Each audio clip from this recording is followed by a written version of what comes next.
আচ্ছা, আমাদের অনেকের মধ্যে একটা ভুল ধারণা রয়েছে যে স্বাস্থ্যকর খাবার মানে খেতে বাজে হবে।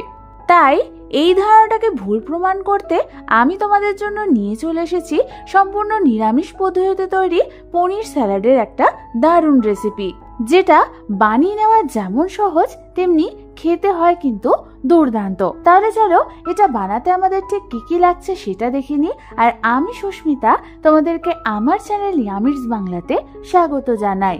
এই স্যালাড বানানোর জন্য প্রথমেই আমি এখানে প্রায় 200 গ্রাম মতো পনির নিয়ে নিয়েছি। এবার ছুরির সাহায্যে এই পনিরটাকে আমি ডুমো ডুমো করে এইভাবে কেটে নেব। তোমরা দেখো আমাদের সমস্ত পনিরটাই এরকম ছোট ছোট টুকরো করে কাটা হয়ে গেছে। এবার আমি এর মধ্যে একে একে দিয়ে দেবো হাফ চামচ পরিমাণ নুন, হাফ চামচ পরিমাণ গোলমরিচের গুঁড়ো, 1/4 চামচ কাশ্মীরি লাল লঙ্কার গুঁড়ো, হাফ চামচ পরিমাণ অরিগ্যানো আর 1/4 চামচ পরিমাণ চিলি ফ্লেক্স। এবার আমাদের এই সমস্ত কিছুকে পনিরটার গায়ে ভালো মতো মাখিয়ে নিতে হবে। তোমরা দেখো আমাদের পনিরের গায়ে সমস্ত মশলা ভালো করে মাখানো হয়ে গেছে। এবার আমি এই পনিরটাকে ম্যারিনেট হতে রেখে দেবো কমপক্ষে 10 থেকে 15 মিনিটের জন্য।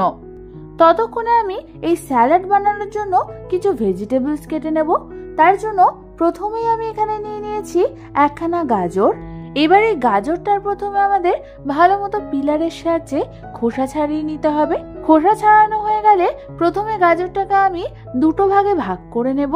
তারপর এক একটা ভাগকে মাঝখান থেকে এইভাবে কেটে নিয়ে সেটাকে এরকম ছোট ছোট টুকরো করে কেটে নেব। তোমরা দেখো আমাদের সমস্ত গাজরগুলোই টুকরো করে কাটা হয়ে গেছে। এবার আমি এটাকে একটা অন্য পাত্রে রেখে দেব। তারপর আমি এখানে নিয়ে নেব একখানা শসা। শসাটার দু সাইডে কেটে নিয়ে শসাটাকেও আমাদের ভালো মতো খোসা ছাড়িয়ে নিতে হবে। তোমরা শসার খোসা শুদ্ধ এটাকে খেতে পারো। শসার খোসা ছাড়ানো হয়ে গেলে আমি এই শসাটাকে মাঝখান থেকে এইভাবে হাফ করে নেব। তারপর এই শসার বীজগুলোকে আমি চামচের সাহায্যে এইভাবে বার করে নেব। এর ফলে স্যালাডটা খেতে ভালো লাগে। তোমরা চাইলে বীজ নাও বার করতে পারো। সমস্ত বীজগুলো ছাড়ানো হয়ে গেলে এবার আমাদের এই শসাগুলোকেও এরকম ছোট ছোট টুকরো করে কেটে নিতে হবে। শসা কাটা হয়ে গেলে সেটাকেও আমি একটা অন্য পাত্রে রেখে দেব। এবার আমি এখানে নিয়ে নিয়েছি একটা মিডিয়াম সাইজের টমেটো। টমেটোর মুখের দিকটা কেটে নিয়ে এই টমেটোটাকেও আমাদের দুভাগে ভাগ করে নিতে হবে। তারপর এই টমেটোর বীজগুলোকেও আমি চামচের সাহায্যে এইভাবে ছাড়িয়ে নেব। এখানে তোমাদের একটা কথা বলে রাখি, স্যালাড তখনই খেতে ভালো লাগবে যখন স্যালাডের সবজিগুলো ভালো মতো কাটা হবে। তাই আমি যেভাবে সবজিগুলোকে এখানে কাটা দেখাচ্ছি তোমরাও হুবহু এইভাবে কেটে নেবে। টমেটোর বীজ ছাড়ানো হয়ে গেলে এই টমেটোটাকেও আমি এরকম ছোট ছোট টুকরো করে কেটে নেব। এবার টমেটোগুলোকেও একটা পাত্রের মধ্যে রেখে দিয়ে আমি এখানে নিয়ে নিয়েছি একটা মিডিয়াম সাইজের ক্যাপসিকাম। ক্যাপসিকামগুলোর বীজ ছাড়িয়ে সেগুলোকেও আমি ছুরির সাহায্যে এরকম ছোট ছোট টুকরো করে কেটে নিয়েছি। আর আমি এখানে নিয়ে নিয়েছি 2 থেকে 3 খানা মতো লেটুস পাতা। লেটুস পাতাগুলোকেও আমি এইভাবে ছুরির সাহায্যে রাফলি চপ করে নিয়েছি। এবার এই লেটুস পাতাগুলোকেও একটা অন্য পাত্রে নামিয়ে রেখে আমি এখানে কিছুটা পরিমাণ ধনে পাতাও এইভাবে ফাইনলি চপ করে নেব। এবার এই স্যালাডের একটু অন্যরকম ফ্লেভার আনবার জন্য আমি এখানে নিয়ে নিয়েছি কিছুটা পরিমাণ হ্যালোপিনো আর কিছুটা পরিমাণ ব্ল্যাক অলিভ। এই হ্যালোপিনো আর ব্ল্যাক অলিভস গুলোকেও চপিং বোর্ডের মধ্যে রেখে আমি এগুলোকেও ছোট ছোট টুকরো করে কেটে নেব। যেহেতু হ্যালোপিনো আর ব্ল্যাক অলিভস গুলো পিকল করা থাকে তাই এগুলো যদি স্যালাডে দেওয়া হয় তাহলে স্যালাডের টেস্টটা কিন্তু আরো বেড়ে যায়।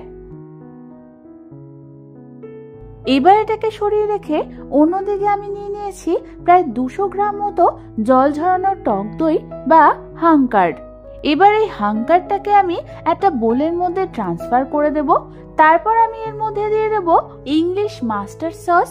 এটা যদি তোমাদের কাছে না থাকে তাহলে এটা তোমরা স্কিপ করতে পারো। আর দিয়ে দেব 1 চামচ পরিমাণ মধু, 1 টেবিল চামচ পরিমাণ অলিভ অয়েল, একটা অর্ধেকটা লেবুর রস, আর দিয়ে দেব হাফ চামচ পরিমাণ গোলমরিচের গুঁড়ো। এবার আমাদের এই সমস্ত কিছুকে ভালো মতো একবার মিশিয়ে নিতে হবে। তোমরা কিন্তু এখানে অল্প পরিমাণ মেয়োনিজও দিতে পারো, যেহেতু আমি এটাকে হেলদি বানাচ্ছি তাই এখানে মেয়োনিজটা দিইনি। তোমরা দেখো আমাদের ভালো মতো সমস্ত কিছু মিশানো হয়ে গেছে। এই সময় এটাকে একটু টেস্ট করে দেখে নেবে এর নুন মিষ্টিটা ঠিক আছে কিনা। এবার আমি অন্যদিকে একটা বোলের মধ্যে কেটে নেওয়া সমস্ত ভেজিটেবলসগুলোকে দিয়ে দেব। তারপর এর মধ্যে একে একে দিয়ে দেব কুচিয়ে নেওয়া হ্যালোপিনো আর ব্ল্যাক অলিভসগুলো, আর দিয়ে দেবো কুচনো ধনেপাতা আর বানিয়ে নেওয়া দইয়ের মিক্সচারটা।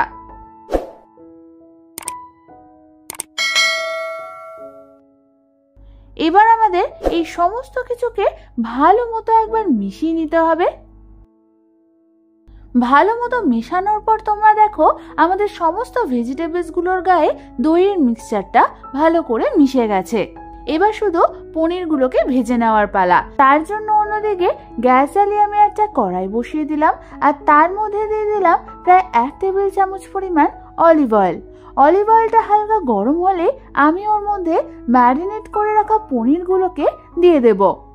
তারপর আমাদের এই পনিরগুলোকে মিডিয়াম ফ্লেমে ভালো মতো এপিট ওপিট উল্টে পাল্টে ভেজে নিতে হবে যতক্ষণ না এটা গোল্ডেন ব্রাউন কালার হচ্ছে।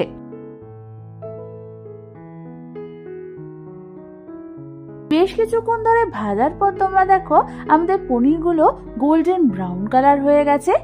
এবার গ্যাস অফ করে পনিরগুলোকে একটা অন্য পাত্রে তুলে নিয়ে আমি ওইদিকে স্যালাডটাকে সার্ভ করে দেব। তার জন্য একটা পাত্রের মধ্যে প্রথমে ভেজিটেবলসের মিক্সচারটা দিয়ে দেব, তারপর ওপর দিয়ে আমি পনিরগুলোকে এইভাবে ডেকোরেট করে দেব। ব্যাস, তাহলেই তৈরি হয়ে যাবে আমাদের দারুণ স্বাদের সম্পূর্ণ নিরামিষ পদ্ধতিতে তৈরি পনির স্যালাডটা। যারা তোমরা ডায়েটিং করছো, কোনো নিরামিষ দিনে স্যালাড খেতে ইচ্ছা করছে, তারা এটা একবার নিশ্চয়ই ট্রাই করে দেখো।